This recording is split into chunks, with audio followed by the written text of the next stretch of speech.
Hello, peoples. Well, I figured I might as well do this now. I do have things to report.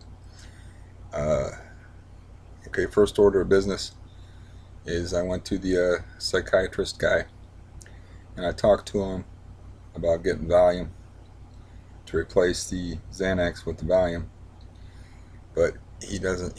I was like, I thought I read in the Ashton manual that you have your Xanax and you have your Valium. What they do is they start replacing the Valium with the Xanax, and you take them both at the same time until you're taking zero Xanax, and then you're on all volume, and then they slope the volume off and you taper off the volume. That's how I thought you did it. But according to this guy, that's not uh, what it says in the Ashton manual. I don't think so, but of course, I don't have the power of the pen, so it doesn't matter what I think.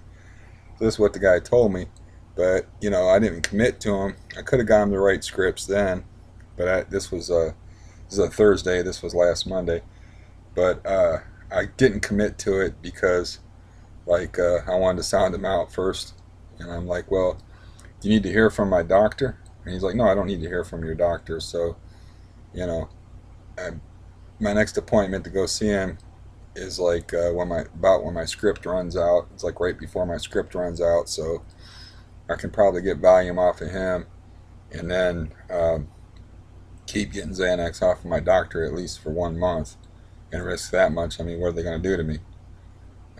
I don't know. I don't know. I don't think they communicate with each other. With the computer nowadays and the way things are set up, you think everybody knows everything, but I don't know. Not sure how to play that. I know I'll have a nice. If both of them drop me off of the benzos, I'll have a fairly good stash. And I don't know about sources as far as finding any, but yeah, I'm not exactly sure how to play that. But I don't want to play it his way and just like jump from one to the other because I tried that before and it didn't work for me.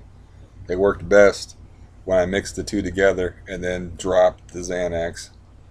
And I wasn't even really raising it that much. I was just replacing like a quarter milligram of Xanax with either uh, 5 milligrams of Valium or 2.5 milligrams of Valium. So it wasn't really like I was raising it up that high or anything like that. So I don't know. I'll have time to think about it. It's not till December 3rd. So that's like the first thing. Oh, this thing here, you're wondering what this is about? I bet you are. Well, apparently there was a leaky pipe in the building, and the only way to get through to the pipe was to saw a big chunk out of my wall and tape up cardboard there for about 4 days until the plumber can come back and fix it. And then I guess they're going to repair the wall or whatever. But I still got like, probably see, let's see, you probably see over there, I still got the hole in the ceiling. He's going to fix that. I'll have him fix the hole in the ceiling. So, you know, in the other panel that needs fixed, it's got a hole in it. That's just there's no panel there, but the other one's got like a hole about I don't know, like yay big, where water comes through. But yeah, that was today. I was hearing them sawing out a chunk of my wall while I was sitting in the living room. Like, only place in this building you can get to this pipe is through my wall. Okay, yeah, that happened, and yeah, I went to the dentist. Monday I went to the psychiatrist guy, and then Tuesday I went to the dentist, and they did like everything but pull a tooth. So, still in a lot of pain, but not like yesterday where I couldn't eat. And like Wednesday, I had it done Tuesday. I had like buku stuff done, and then I was in the chair for literally 2.5 hours. And the next day I couldn't even close my mouth, so I was trying to chew somehow without I didn't have any like insured drinks or anything like that, so I had to try to find like meals I could eat where I didn't have to chew right. So I was trying to chew without making my teeth meet together because they wouldn't without a lot of pain. And I got some, it's improved a bit today, but it's still bad. And it's like I could feel like weird painful sensations like radiating along the jaw because they put metal crowns like here and then here, and then they fixed my ugly teeth in front that were broken, which they're still discolored, of course, from my coffee and tobacco habit. Uh, but like, I give a fuck. I just want to. I don't really. I'm not into the whole cosmetic thing. Obviously, if I'm appearing to you like this, I kind of figure that ship sailed. I was young and beautiful once, and them days is gone. So I've accepted that. But everybody wants to, I don't want to be self conscious about smiling and missing teeth and stuff because that's just, you know, sometimes I think about that. It's not really a vanity thing. It's like I don't want nobody looking at that and being distracted from what I'm saying. Like Mike Myers in that movie where he's just looking at the guy's mole and he's don't talk about the mole, don't talk about the mole, and then he's like mole, mole, mole, mole, mole. But anyways, so I'm on like somebody else I knew was having some dentistry done. See, they gave me zero. I asked them like, what's the pain going to be like this when my face is uh, when the Novocaine wears off? And they were like, "Oh, you ain't gonna have no pain." It's like bullshit. And so they gave me zero pain pills, not even the token Motrins. They just gave me nothing and let me walk out of there. And they had shot me up like I don't know 6, 7 times, so I was numb like all the way from here all the way over. And you gotta watch biting your tongue and biting your lip numb. So somebody I knew had some dental work done and they don't like Vicodin, so I'm like, I popped the Vicodin like 15 minutes ago. So I was planning to go to bed, and the only reason I'm doing this video and the only reason I'm doing it in this position is because I can't go to bed because I was dumb enough to let my cats in from the cold, and one of them took a gigantic watery shit in the middle of my bed. You want to talk about a bad ending to a day is when you go in to go to bed and you're like, oh, I'm going to go to sleep. I got a Vicodin in me, and I should be able to drift off. I'm tired. My leg hurts, and then you got to try to clean up that mess. So I had to strip the sheets and then go down and like wash the mattress with bleach water. Now I got a fan laying on my bed behind me. Is the humming that you hear? This is my life, man. Come on, this ain't no rock star life, that's for sure. But yeah, I had to do a lot of like stuff yesterday, and then today I had to do all this random housework because the landlord called me in the morning and said they were going to do this, and I was like, man, they can't even walk in my bedroom because my bedroom's real small that I'm in now. I was like, I got to rearrange a bunch of stuff, and I started cleaning up the house, and I had somebody else coming over, and I was like, I got to clean this room too while I'm cleaning this, and now my calf muscle's all swollen up like a football, and it's all hard and hurts, and I can't hardly walk without a great deal of pain. So, uh, yeah, I don't know what this deal is with my leg where they said I had some kind of something called a Baker's cyst behind my knee that burst. But man, this ain't no fun. Dealing with all this stuff, like it's not a fun day.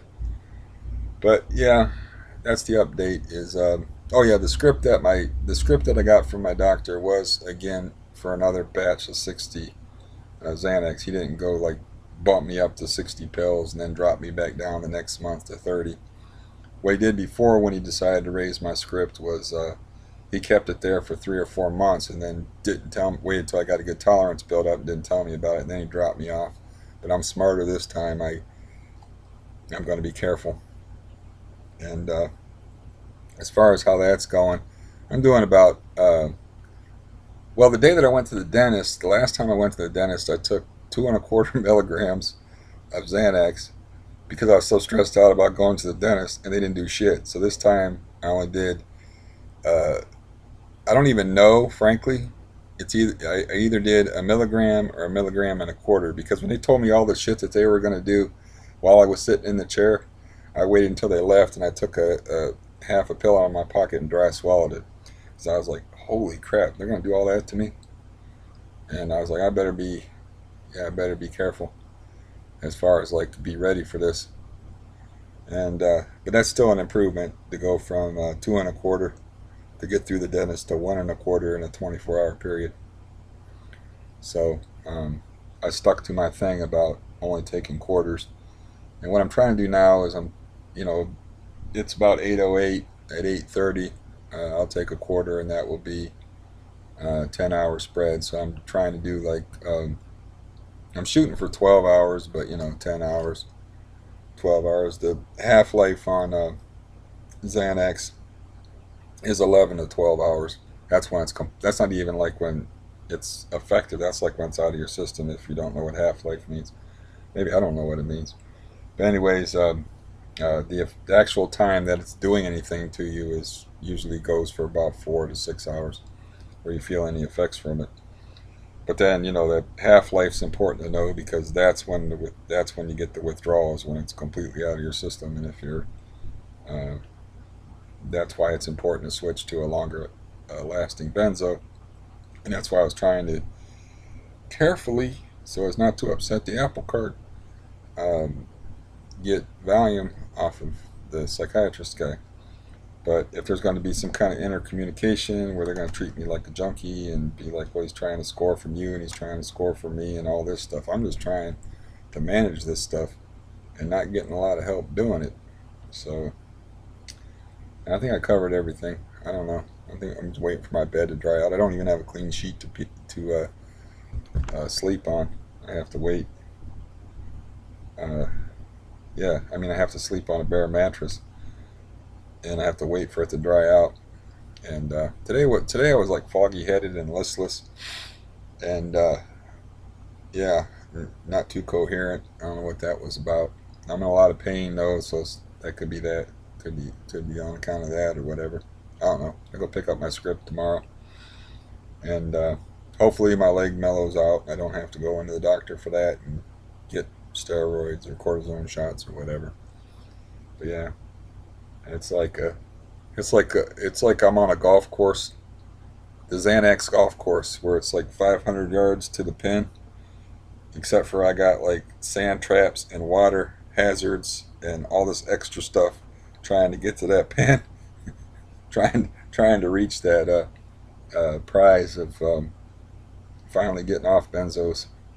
I'm just working on trying to take less now since October was an utter disaster, and I took 25 milligrams to get me through October, which amounts to 49 and a um, half milligram pills. So this month I'm definitely doing better than that, and uh, I can't think of nothing else to report to you. And yeah, I know one thing: them cats, man. I guess they're gonna have to stay outside. I just felt like giving them a break and letting them inside. It's a little bit colder. It's not really cold here. It's like I woke up, it was 30 degrees, which is okay for a cat. They don't really necessarily like it, but what you do with an animal, and I was talking to one of my visitors, and they didn't know this, is like you just can't take an animal and throw it outside in the cold and think because it has a fur coat that it's going to be fine. It's like you don't do that with animals. You have to get them acclimated through the seasonal change. And if you got cats, if you really care about your cat, you got to keep them outside, and you got to keep them outside 24/7 through the change from summer to fall to winter, so that they grow this thing called an undercoating, which is little tiny.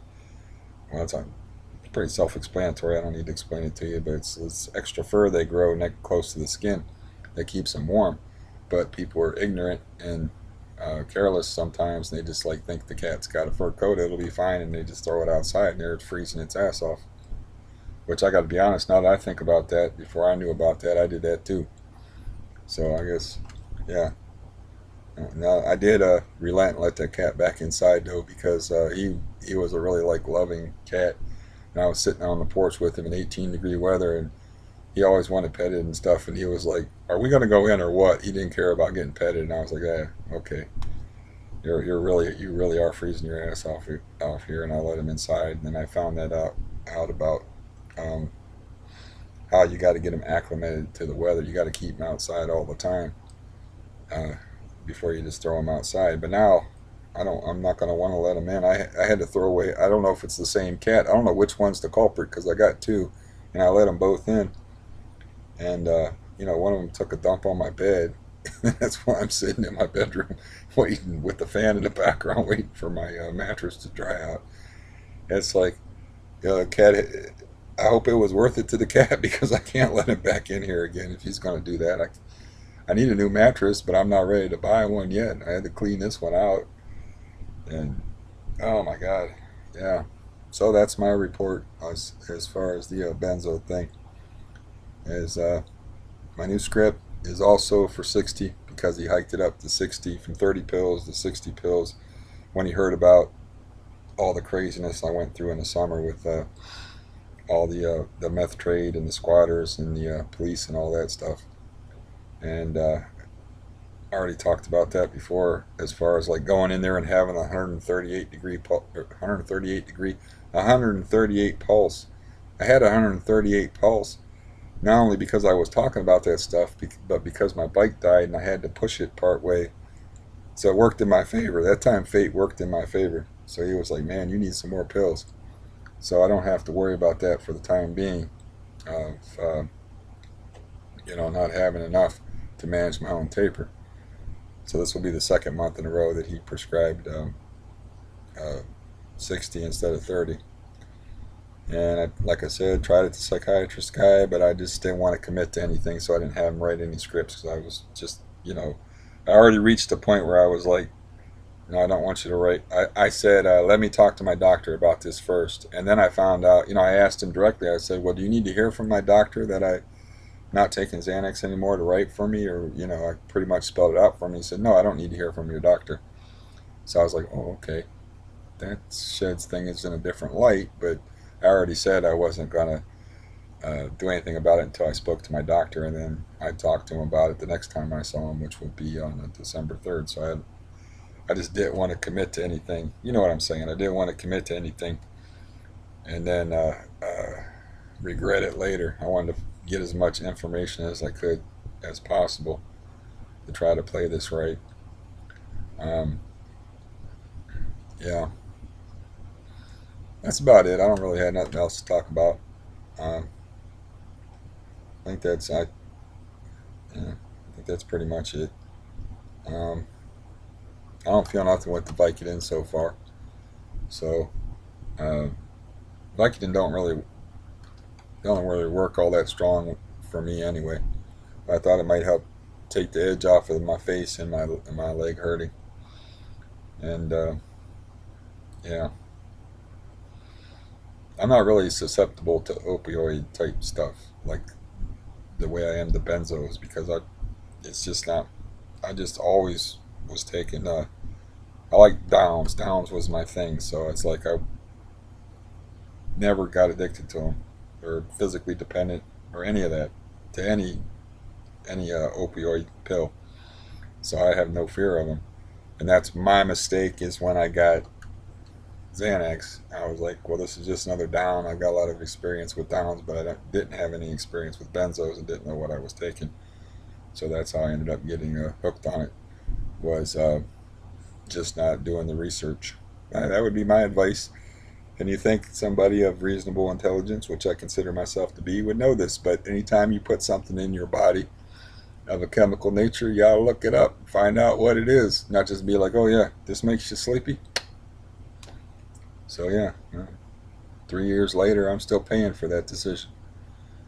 And yeah, but I got some stuff to work with, as far as like working this out and figuring it out. Yeah, October was bad and it's a disaster, and yeah, I don't feel good a lot of the times, but my mom used to say, where there's life, there's hope. I always thought she was overly optimistic, but I did get some of her nature as far as optimism because it's like, okay, I backslid ridiculously, but I can still work with it and I can still figure things out. I didn't get upset when they broke out the saws all and started sawing into my wall and be like, this place is like 5 million square feet. The one place where I'm going to be in bed with my head facing that way, I'm going to be looking at this when I turn out the light. I'm going to wake up to this in the morning, you know. And there's something weird about like having uh, three guys standing in your little bedroom, like dismantling the wall and just like being in your like personal space. So there's just something very off-putting about that. But yeah, I'm just making this longer than it has to be because my bed's not dry yet. I gotta wait for my bed to be dry. And I took some bleach water and stuff and aired it out in here and opened the window and and whatnot. But yeah, are pets worth it? That's a good question. Sometimes I wonder. But I take care of them and make sure they have food and water outside, and that's going to have to do. I might even go out and sit with them sometime in the wintertime and pet them and be nice to them and whatnot. But as far as letting them in after today, I don't know when's the next time I'm going to feel like letting them in, because this will last. How I felt about an hour ago, that's going to make sure they're outdoors for a couple of months anyway.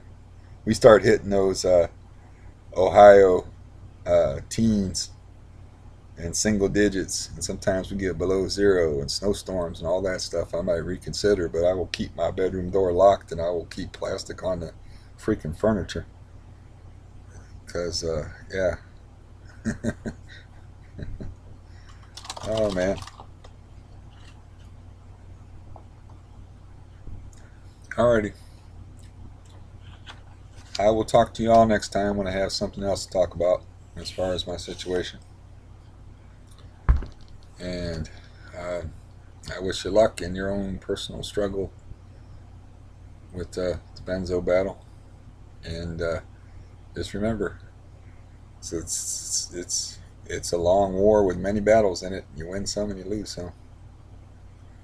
And yeah, hopefully I have the proper armaments now, the knowledge gained from experience, and the pills and the access to volume to where I don't have to be a criminal to try to just keep my sanity. I think that's ridiculous that it has to come to that where you can't trust medical people to manage your own case. You gotta be your own doctor and pharmacist, and you know try to find help on the street. That's fucking ridiculous, but it is what it is.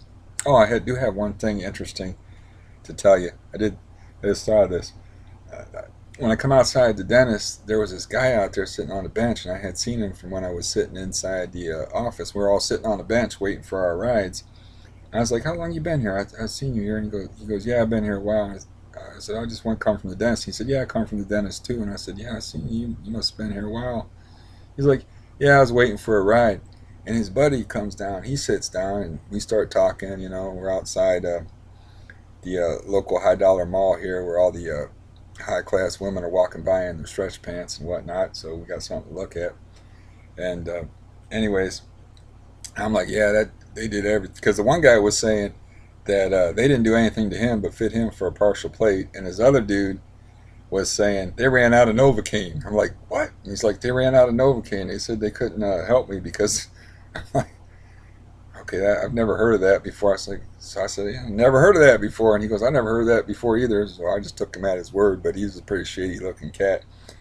And I was like, yeah, they did a bunch of stuff to me, and they gave me Novocaine, and I had some Xanax to make sure I could get through it. He goes, man, you don't want to mess with that Xanax stuff. And I was like, you're not telling me nothing I don't know. He said, no, you don't understand. I used to have a $300 a day heroin habit. He said, I'd rob people to get my heroin, but I might kill people if I didn't have Xanax. I was on that stuff for a while. He was like, he's a freaking ex-heroin addict, supposedly clean 4 months and looking the part, telling me that in his experience that he would rob to get heroin, but he would kill to get Xanax. And when he was taking it, and it's like, okay, guy over there, But it just, that's just a funny thing that I would mention that, and he'd be like, "Oh man, you don't want to mess with no," and he just went off, and it's like, okay, that's like interesting.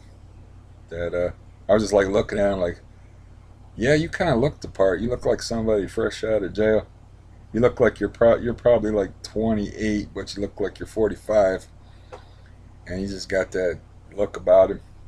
That somebody that's dived in a whole river of different chemicals and swam around for a while. But he was, in his opinion, it was a worse kick than heroin. So I've heard that before from other people though. Anyways, I thought that was like a weird coincidence that I'd be just sitting on a bench for a few minutes waiting, and then some guy would share that with me. But you know, don't know if I'd believe him about running out of Novocaine. What kind of dentist runs out of Novocaine? I should go. I should have went back in there and checked him, fact checked him, and asked him. I was like, "Do you guys run out of Novocaine?" And see what they would have said. Asked it to desk, because I don't believe that. I just can't feature. It's like, what time of day was that too? They're open until either 5. Yeah, they're open until about 5 o'clock at night, and that was like 3:30 in the afternoon. So they had like an hour and a half left to go. Anyways, that's all. That's just me making things longer than they have to be, as always. As is my wont. WONT, won't. Goodbye. Talk to you later.